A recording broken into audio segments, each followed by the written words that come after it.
What is up, my Lorcana goons? Welcome back to the Lorcana Goons channel. My name is Kevin, and today we're going to go over the CCS Charlie's Collectible Show $8,000 tournament that took place over the weekend in Stone Mountain, Atlanta, Georgia. This was the biggest North American tournament to date.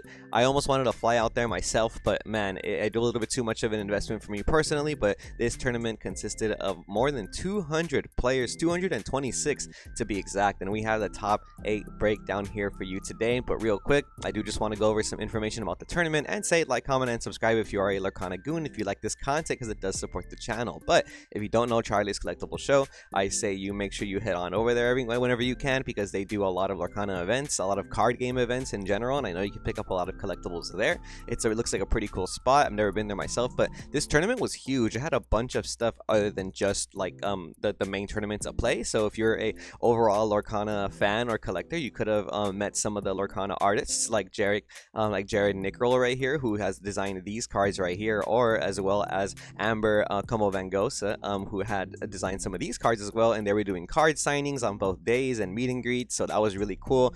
So shout out Charlie's Collectible Show for putting that together for the Lorcana community. I was seeing a bunch of photos from this event. There seemed to be a lot going on. This was the top 8, so shout out everybody in this stacked top 8. A lot of familiar faces here like Zan Saeed, Zach Bivens, the homie, Logan Taylor as well. A couple decent a couple recognizable faces here alongside many other great top 8 players. So but it was, like I said, it wasn't just that the main tournament that was going on that day. There was a bunch of stuff going on with those card signings. The tournament itself looked really cool. It seems like there's a lot going on at Charlie's Collectible Show. So as you can see here, plenty of people getting their cards signed right here by the artists. And yeah, 226 players, pretty big. And then first place ended up going to Zan Saeed right here playing Amber Steel. So let's go ahead and start breaking down these lists. This is the Zan Saeed list right here. Amber Steel song, playing a variety of one-ofs. It's the first thing I noticed, and some cards that a lot of people are not playing right now in the meta, like Hades, for example. We have 3 Hades. We're also playing only 1 Rapunzel and 1 no Sad Beast, actually. So we're not playing any Beast Tragic Hero in this list. So if you've been worrying about whether or not you need to pick up your Sad Beast for your Amber Steel deck, it's looking like you don't need to play Sad Beast if you want to get a win, you know. And Zan Saeed went undefeated in Swiss and then undefeated in Top Cut as well. So, you know, the deck speaks for itself. He's a really good player too. Not the first time we've covered him on the channel. Bro is always topping these events back to back from what it's looking like. A couple other interesting things I do want to mention are obviously the 4 Sleepy's Flute. This is a Sleepy's Flute build, and to combo that off, we're obviously playing a lot of songs. We're playing 4 Whole New World, 4 Storm Rage On, 2 Grab Your Swords, 4 Strength of Raging Fire, 4 Along Came Zeus. We got the 3 Bare Necessities and the 2 World's Greatest Criminal Mind, which combos off very well with Queen Regal Monarch and Queen Commanding Presence. And we're obviously playing our Robin Hood Shift Goon package as well, so you can sing Whole New World pretty early. 4 Ariel to make sure you see your songs. We have 3 Benja. I've been saying this, if you guys watch the video we did on the Taya Beastie tournament this weekend, I noticed that a lot of people were not playing Benja or Rise of the Titans, but as you can see in this list, we have 3 Benja. I think Benja is going to start making an impact in the meta again, because there's so much Ruby Sapphire in the meta, and alongside Sapphire Steel, even just against the mirror match, if they're also playing flutes, your Benja is going to really get you there. So yeah, Benja coming back into the meta, I can already see it, especially with all these Lucky Dime sales and Lucky Dime decks that I've been seeing on ladder and in real life tournaments. And we're obviously playing the Cinderella Ballroom Sensation with the 2 Big Cindy as well, and like I said, Bare Necessity is just really good this format. The fact that you can play it in a song like Sleepy, in a deck like Amber Steel song, means that you're going to be able to get extra value if you have your Sleepy's Flutes already set up, and even if you don't have them, you still get the information from looking at the opponent's hand, which is pretty crazy. And real quick, I do want to mention that this deck list is playing 21 uninkable cards, and I just want to stress that uninkables, the uninkable count is obviously really important in Lorcana. I always hear people debating about how you should never play more than like X amount of uninkables, and like, oh, how many uninkables should I play in my deck? And this discourse about, oh, you're playing way too many uninkables in your deck if you're playing more than 20. But hey, Zan Saeed taking first place in Swiss and in Top Cut with a deck playing more than 20 uninkables. It just seems like this list itself knows what it's doing alongside the player that's piloting it. So if you have your strategy set and you feel like you don't don't need to add any more Inkables in your deck, hey, you were probably right. This is insane to me. But I also understand how it works with Sleepy's Flute, because obviously Sleepy's Flute is a 2-cost uninkable, so it's really easy to play early on. And Let the Storm Rage On and Strength of Raging Fire are both songs that can be sung with Cinderella. Mainly Let the Storm Rage On because you're talking about the uninkables, right? But that song is really easy to sing because you have Cinderella and Ariel, and even Along Came Zeus is really easy to sing in this deck because you are playing the Ariels and you're using cards like Hades or Rapunzel. And the one Rapunzel is very interesting, but I understand, I kind of get it too, because if you are playing 3 Hades, you're probably just cycling back your Ariels and Rapunzels when you need to get more cards to your hand. And at the end of the day, you're really probably just trying to execute your Sleepy's Flute as fast as possible, you know? So if you're missing just those one couple songs, I'm pretty sure the Hades getting an Ariel back from the discard pile and then playing the Ariel again to fetch you another song will probably get you there. But yeah, Zan Saeed, congrats, first place in the biggest North American Lorcana tournament. Awesome list, awesome player, really cool to see that run. I wish they would have streamed the tournament. I don't think they streamed it or anything, but yeah, go make sure you follow them on social media platforms. Charlie's Collectible Show. And shout out inkdex.com, by the way, for providing the deck list. You know, this does say that it's the Swiss standing, so I'm not sure if these are the top cut standings, but I also do know that Zach Bivens ended up in top 4, and that's where we're going to be at. But this would be the second place, probably in Swiss or in top cut, not sure. But this is a Ruby Amethyst anti-meta list piloted by Edmund C. So this list playing a lot of 4-ofs. I like to see the consistency here. We have the 4 Chernobog followers, Rafiki, Cusco, Snake, Friends on the other side. Then we have the petting zoo package with the foxes, rabbits, goats, and we have only 1 crab, which is very interesting, and 1 sorcerer's spellbook. We are playing 2 of the Maui's fishhook and 4 maleficent sorcerers still, and to round that deck off, we're playing some power anti-meta cards like 4 Maui, 4 Tremaine, and 4 Medusa, 4 Be Prepared, and 4 maleficent monstrous dragon. It's pretty crazy to see. A lot of people were not playing Tremaine in the beginning of the format, and now we're kind of cycling back into it. I think Tremaine's a very good card. Usually we see like a ratio of like 2-2 Tremaine Medusa or 3-3 or something, but man, Edmund over here playing 4-4. It's to really showcase the fact that you really want to add that extra pressure of removal in the current meta. I think removal is really strong right now, and I definitely think that Tremaine is a card that you should play around still. People are definitely playing it in their deck again. This deck playing 17 uninkables, so like I said, higher uninkable accounts may not necessarily always be a bad thing, especially when you're playing a deck like Ruby Amethyst, which can generate a lot of value in the early game with your draw cards like Friends on the Other Side, Rabbits, and Maleficent Sorcerers. So we're not seeing a Minnie Mouse Surfer in this list either, is what I like to see, and no locations. So second place, no locations, no Minnie Mouse Surfer, just straight up anti-meta removal. Ruby Amethyst by Edmund C. Shout out you, congrats on this second place run with this $8,000 top cut prize pool split between the top 8 players. That is a fat prize pool, by the way. I just want to mention that. Again, shout out Charlie's Collectible Show for doing these cash prize tournaments. I know some people don't like cash prize tournaments because they are extremely competitive, but hey man, it definitely give back to the players, and I love to see that. Next up, we got the homie Zach Bivens in top 4 with a steel amethyst list that looks like cards that came out of my bulk. This deck is actually an extremely budget deck. When I go here to the to how much it costs on CCG Player, it's a $69 deck, my goons. This is insane. I love to see it, man. This is what I like to see. When you're a player who doesn't need to run the most expensive legendaries, and when you're an awesome deck builder, when you're an awesome player pilot, you can definitely see the dubs, the wins, with a deck that is, and not only anti-meta, because this is not something you expect in the meta, but this deck is just budget friendly, inexpensive. So if you're somebody who's playing Lorcana right now and you feel like you can't afford, you know, the Maleficent Monster Dragons or the Robin Hoods or the Sad Beast and all these crazy legendaries that are honestly overhyped, you know, consider playing a deck like this. Consider reaching out to some players in the community. Zach Bivens just started his YouTube channel, Lorcana Castle, so shout out you, and follow him on Twitter. He's like one of the nicest dudes in the world. If you DM him and ask him a question about deck building, he will hit you up. He will respond. That dude is like the nicest player ever. But yeah, shout out you, very much deserved. Let's get on breaking down this deck list. Looks very consistent, which is what I like to see. Playing 4 of the following: Befuddle, Chernobog followers, Biding Her Time Maleficent. We got Olaf. We have Sami. We got the petting zoo package with the snake, the fox, the rabbit, and the goat. No crabs though,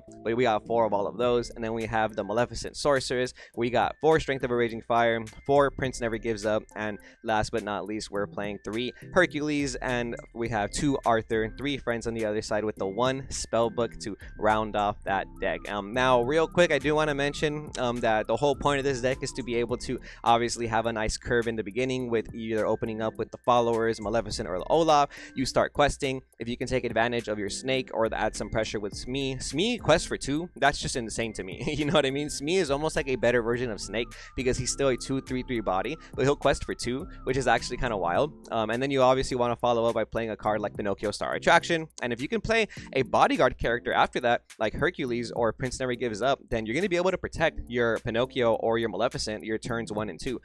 And Prince Never Gives Up is very powerful. The only out to Prince Never Gives Up on that turn is going to be something like Mana Mim Fox. And you were playing Hercules as well, because let's say you don't have Prince Never Gives Up, but you still want to protect your Pinocchio. You play a Hercules instead of something like Kita, because more often than not, the 3 strength is really important, and it's going to be able to trade really nicely against the opposing Madame Mim Fox. So Hercules getting in there because it has a 3 strength stat line, which is really important this meta, I think. And then we're also trying to finish the game off with our goats, with our Arthurs and our spellbook. So really awesome deck to see. 4 strength of a Raging Fire, I imagine you're playing that because it's a song that's inkable, rather than playing some uninkable songs or more uninkable counts in this deck. And I really like Befuddle this format, especially in a deck like this, because you can use Befuddle defensively and offensively. You can use Befuddle to bounce back your Pinocchio, and if you have enough ink, you just play the Pinocchio again. You can use Befuddle to bounce back the opposing Cinderella Ballroom Sensations, or if your opponent's playing a flute, you can use Befuddle to bounce back that flute, kind of throw them off curve a little bit. So Befuddle's really good. It hits a lot of cards against the Emerald Amethyst deck as well. It's going to be able to slow them down, kind of get you back some of that tempo that you've lost, and it's only a 1 ink action, so it doesn't cost a lot to really slow your opponent down in the early game. And against these like really aggro tempo decks, the early game is the whole game, so Befuddle ends up acting more as like a pseudo removal against those decks, which is really cool to see. And like I said before, you can bounce your own cards back with Befuddle, so you're going to be able to set up plays where you bounce back your Maleficent or your Pinocchio, and it's like you never quested with them and they're going to stay ready.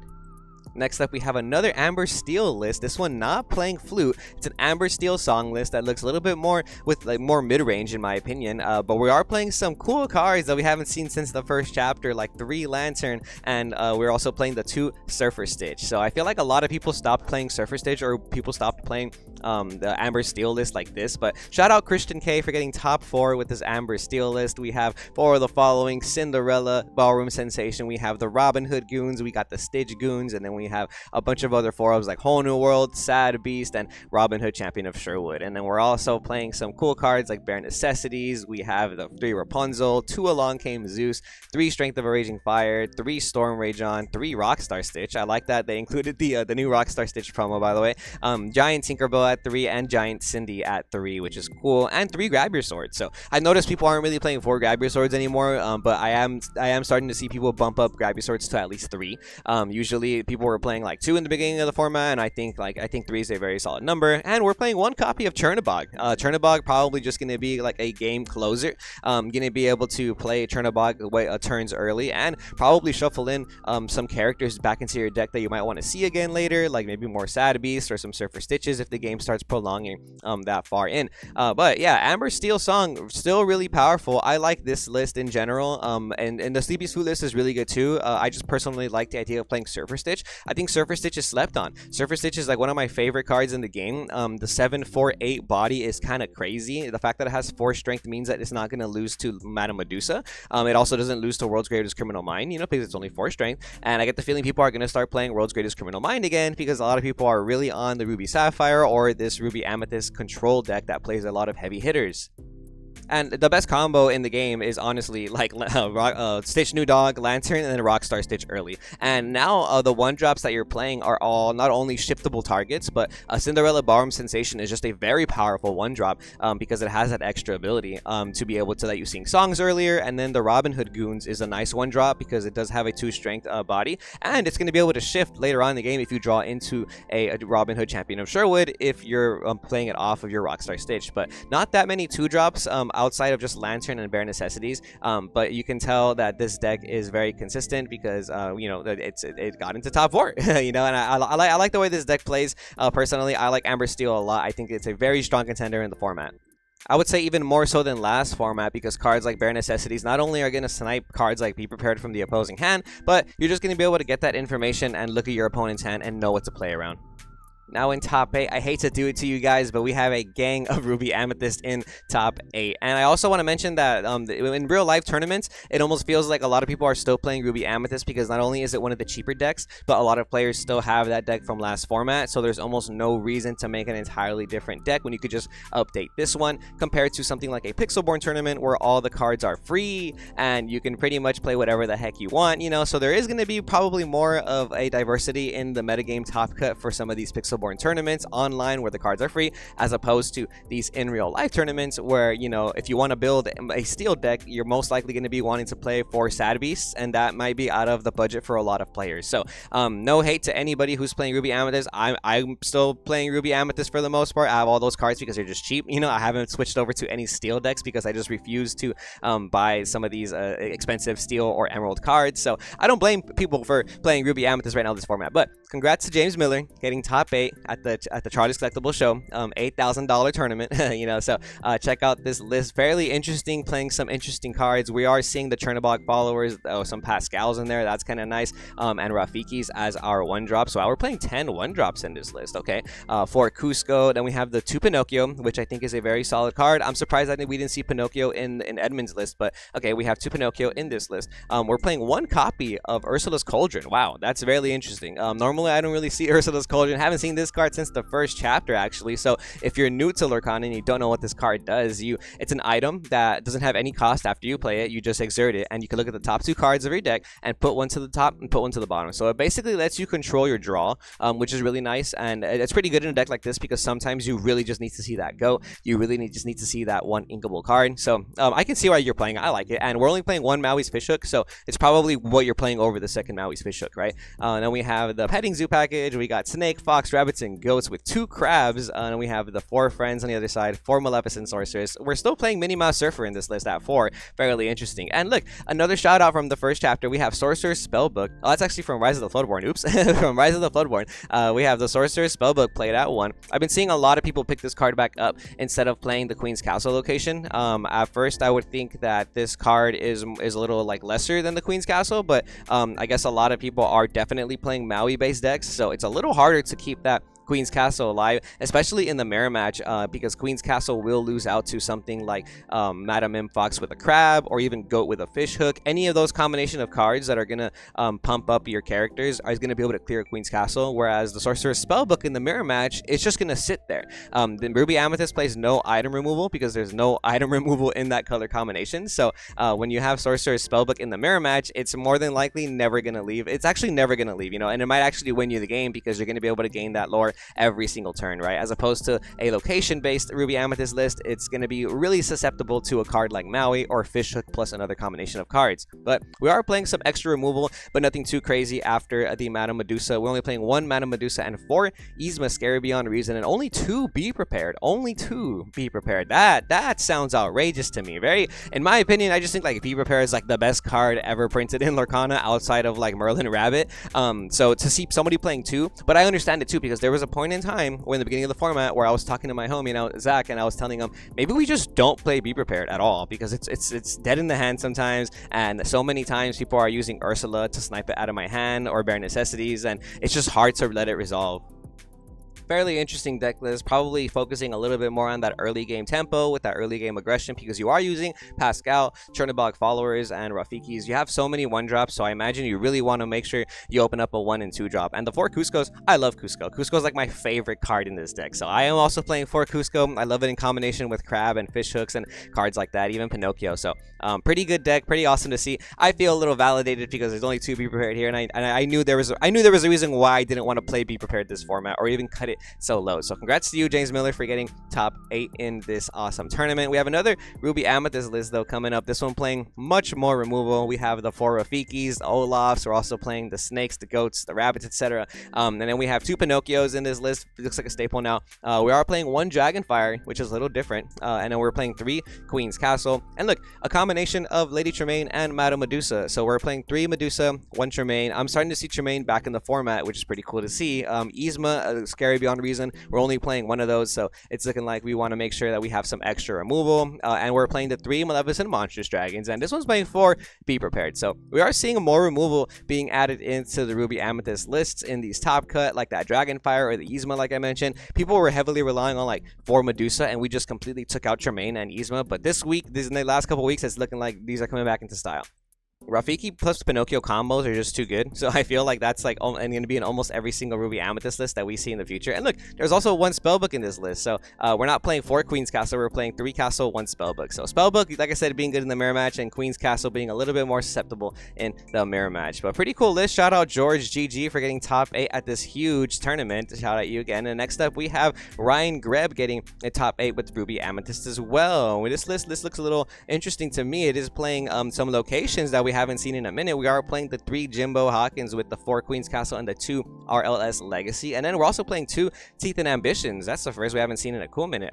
And then for 1-ofs, we're playing the 3 Rafiki, we're playing 2 Olaf and 2 Mini. Interesting to not play at least just 4 Olaf like we've been seeing, you know, but there is a wider variety of Ruby cards that you can ink in this list. What it's looking like. So maybe there's a scenario where you just ink a Mini, play a Mini, so your opponent doesn't know what you're playing. They might think you're playing Ruby Sapphire or something. So for that I can understand. And alongside that, we're also playing the 4 Mauis, the 2 Monstrous Dragon, and look, another Yzma Scary Beyond Reason, and 2 Madame Medusa. So it's looking like we're playing like 4 heavy removal cards, maybe like 4 to 6 usually combinations of Medusa plus either Tremaine or Yzma this format. Yzma is gonna be able to just get rid of cards on the field, and you don't have to have any funky conditions like they need to be less than 3 strength, or your opponent has to pick a card. So in a scenario where your opponent is playing back-to-back like Sad Beast, or like really like powerful cards that you can't deal with, like Tamato and stuff like that, Yzma is just going to be able to get you there. Probably going to be able to close out the game if you have your locations on the board, right? So if you're relying heavily, not even relying heavily, but if you're, you know, have your locations and they're generating you constant lore, and your opponent is just struggling to keep a character on board so that they can challenge it, Yzma is going to be able to protect your locations, which, now that I'm saying that out loud, that's kind of nice actually. I like that concept.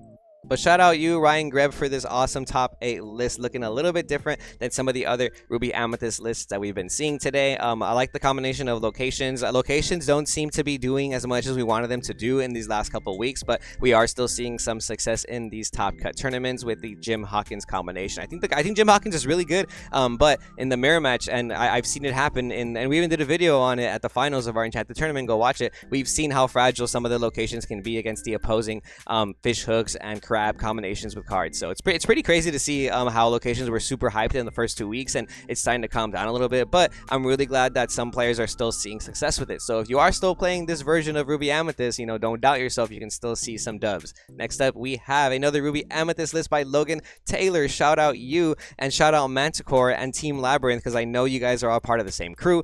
Check out their Discord, the 20 Lore Pro Discord as well. Awesome players, definitely know what they're doing. Logan also playing the combination of 2 Mini, 2 Olaf, and then we have the 3 Rafiki. This list looking a little bit similar to the one we just saw, but we're not playing any Jimbo or anything. No Jim Hawkins. We're only playing 2 Queen's Castle and 1 Sorcerer's Spellbook, 3 Madame Medusa, but we're not playing Tremaine, we're not playing Yzma, but we are still playing 2 of the Maleficent Monstrous Dragon. Don't sleep on Maleficent Monstrous Dragon. Y'all were disrespecting this card. This card was like 20 bucks a week ago, and now it's shooting back up because people thought this card was bad. I love this card. This card's never going to be bad in my opinion. We're also playing 2 Dragonfire in this list, so that's probably the other removal we're playing instead of something like Tremaine, just Dragonfire. Dragonfire being a classic card from the first chapter, being able to snipe any card on the field. Actually, you banish any character. So like I said before, if your opponent's just struggling to keep some characters on the board, or even if they go turn 5 Beast Tragic Hero, you can go turn 5 Dragonfire on them, you know. So it's a pretty great card. It's never going to go out of style either. I think it's always going to have its place in the meta.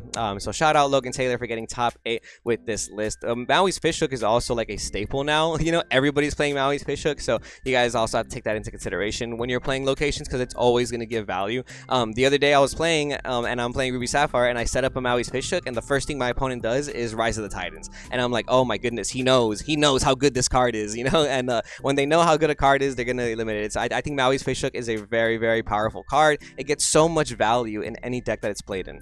And once again, we got that 1 Sorcerer's Spellbook right here to probably get you an extra little edge in the mirror match, or even to close out the games in some other matchups.